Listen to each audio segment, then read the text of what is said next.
If you love to wake up to a warm cup of tea, then you are going to love this warm masala chai. It's aromatic and has an amazing blend of crushed whole spices. It's good for your body and soul and takes only about 5 minutes to make. This comes from somebody who has never really had tea until now. Let's get cooking. So just a FYI there, I never really grew up with tea. I wasn't really allowed to have it, but I grew up with tea around me. I would only have a ginger tea here and there when my throat was sore, but that's pretty much it. So with that, let's get started. So here's what we're going to blend into a fresh chai masala. Some whole peppercorns, green cardamom, cinnamon stick, and cloves as well.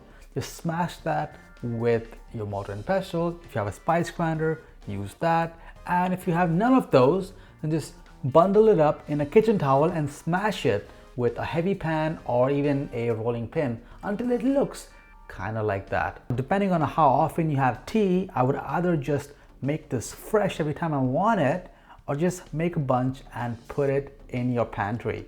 Your call. Over to our pot, we'll start by adding some water.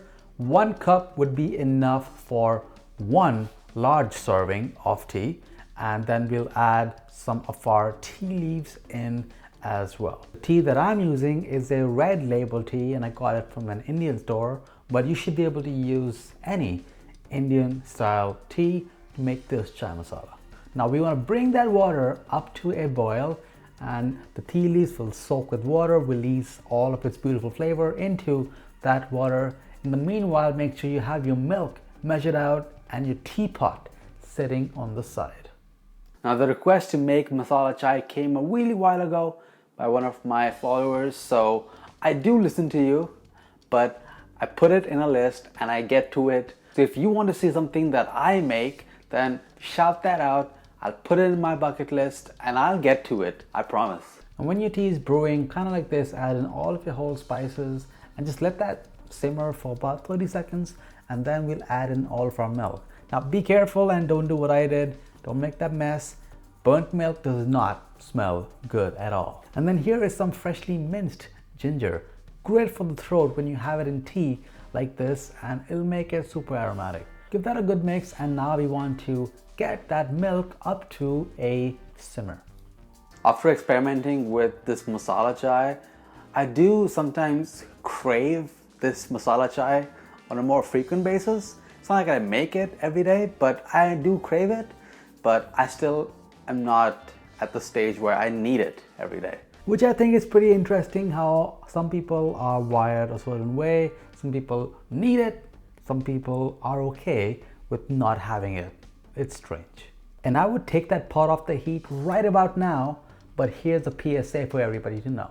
And be careful when the milk starts to come up to a boil to not let it overboil. It happened with me. I cut that pot out, but it was a real mess for me to clean. So if this recipe is getting you in a mood to enjoy some tea as well, then smash that like button.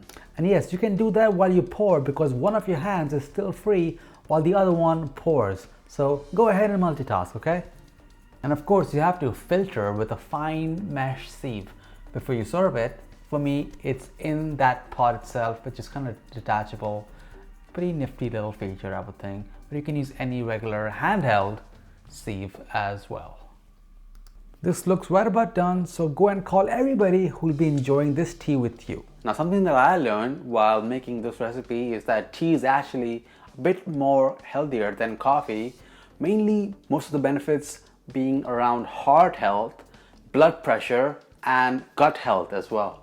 Plus, if you use these whole spices like cardamom, cinnamon, cloves, ginger, then that's also gonna come with its own set of health benefits. So it's really a complete kind of dose of nutrition that you're having with your morning routine. Now the only thing that might throw a wrench in all those beautiful health benefits is the sweetener. So I don't know if you guys like sweetener in your tea or not, but if you use real sugar, it has its own pros and cons, and then the alternatives have their own pros and cons as well. So weigh it out.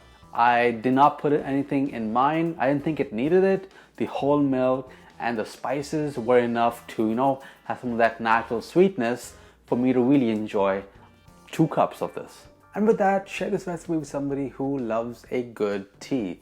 And if you want to know what to enjoy your tea with, check out my recipe for a healthy chickpea pancake. And of course, you can have it with some potato samosas, bread pakoras as well. And I'll link those recipes down below. And if you want to see more hot drinks, check out my full playlist. See you in the next one. Bye guys.